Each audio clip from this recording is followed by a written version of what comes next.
Noite Escura de São João da Cruz, ele vai também tratar as imperfeições que existem naqueles que estão começando a caminhada, que já tiveram experiência com Deus, mas ele vai tratar alguns pecados capitais que se dão a nível mais da alma, por exemplo. Ele vai falar da gula espiritual, da avareza espiritual, da soberba espiritual, da luxúria espiritual, da preguiça espiritual. Ele vai abordar em outra dimensão, né? Não somente na dimensão material, mas na dimensão profundamente espiritual. Então vamos lá, o que ele fala sobre a avareza espiritual. Muitos destes principiantes têm às vezes também grande avareza espiritual. Mal se contentam com o espírito que Deus lhes dá. Andam muito desconsolados e queixosos, por não acharem nas coisas espirituais o consolo desejado. Muitos nunca se fartam de ouvir conselhos e de aprender regras de vida espiritual. Querem ter sempre grande cópia de livros sobre este assunto. Vai-se-lhes o tempo na leitura, mais que em se exercitarem na mortificação e perfeição da pobreza interior do espírito como deveriam. Além disso, carregam-se de imagens e rosários bem curiosos. Ora deixam uns, ora tomam outros. Vivem a trocá-los e destrocá-los. Querem-nos já desta maneira, depois já daquela outra, afeiçoando-se mais a esta cruz do que aquela, por lhes parecer mais interessante. Também vereis a outros bem munidos de Agnus Deis, relíquias e santinhos, como as crianças com brinquedos.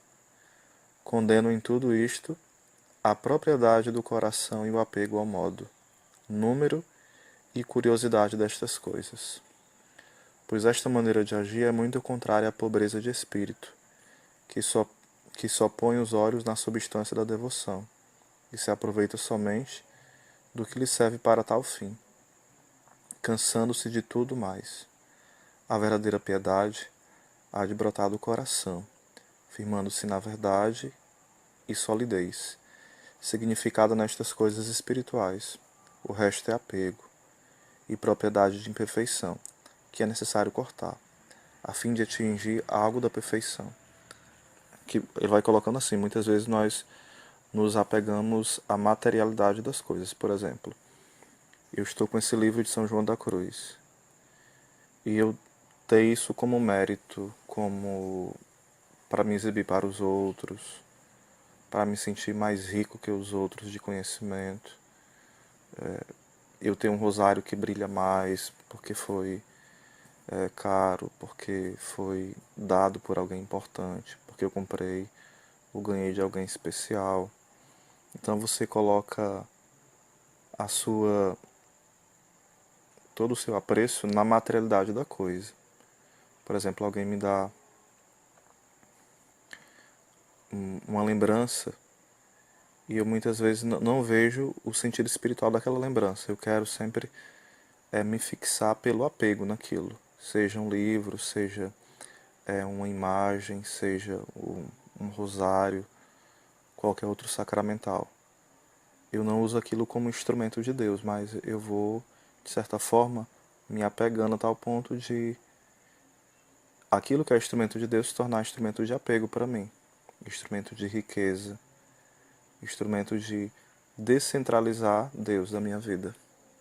Então ele vai mostrando que a gente deve ter esse cuidado, né? Do acúmulo, até mesmo das coisas boas, mas que quando nós desvirtuamos podem nos trazer um prejuízo. Conheci uma pessoa que durante mais de 10 anos, aqui é São João da Cruz falando, no texto, né? Usou com proveito uma cruz toscamente feita de um ramo bento, pregado com alfinete, retorcido em volta.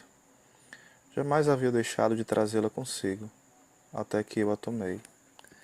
E não era pessoa de pouca razão e entendimento. Ou seja, a gente pode se apegar até as coisas mais simples também, que não tem tanto valor material, né? É por isso que também é mais uma questão de avareza espiritual, porque você se apega a algo independente do valor financeiro dele. É o apego que vai conotar a avareza aí, no caso. Vi uma outra que rezava: em contas feitas com ossos de espinha de peixe.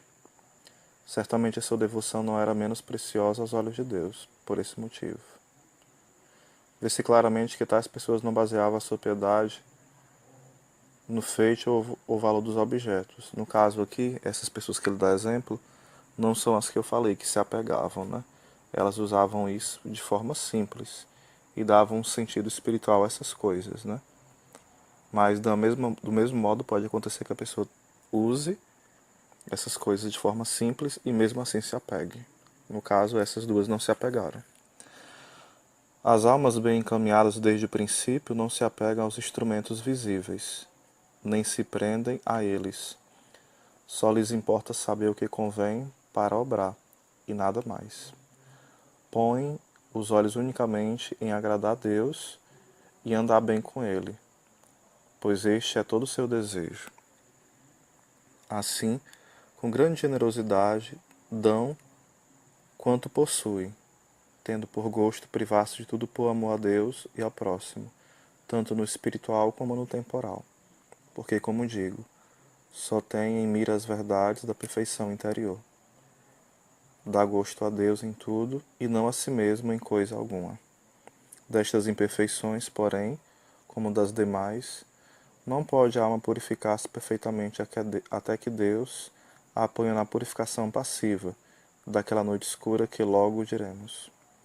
Convém, entretanto, a alma fazer de sua parte quanto lhe for possível, para purificar-se e aperfeiçoar-se a fim de merecer que Deus a ponha naquela divina cura, onde fica sarada de tudo o que não podia remediar por si mesma.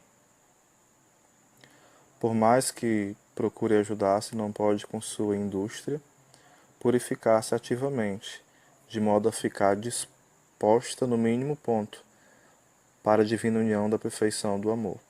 Se Deus não a toma pela mão e a purifica Ele próprio naquele fogo obscuro para a alma, como e no modo que havemos de dizer.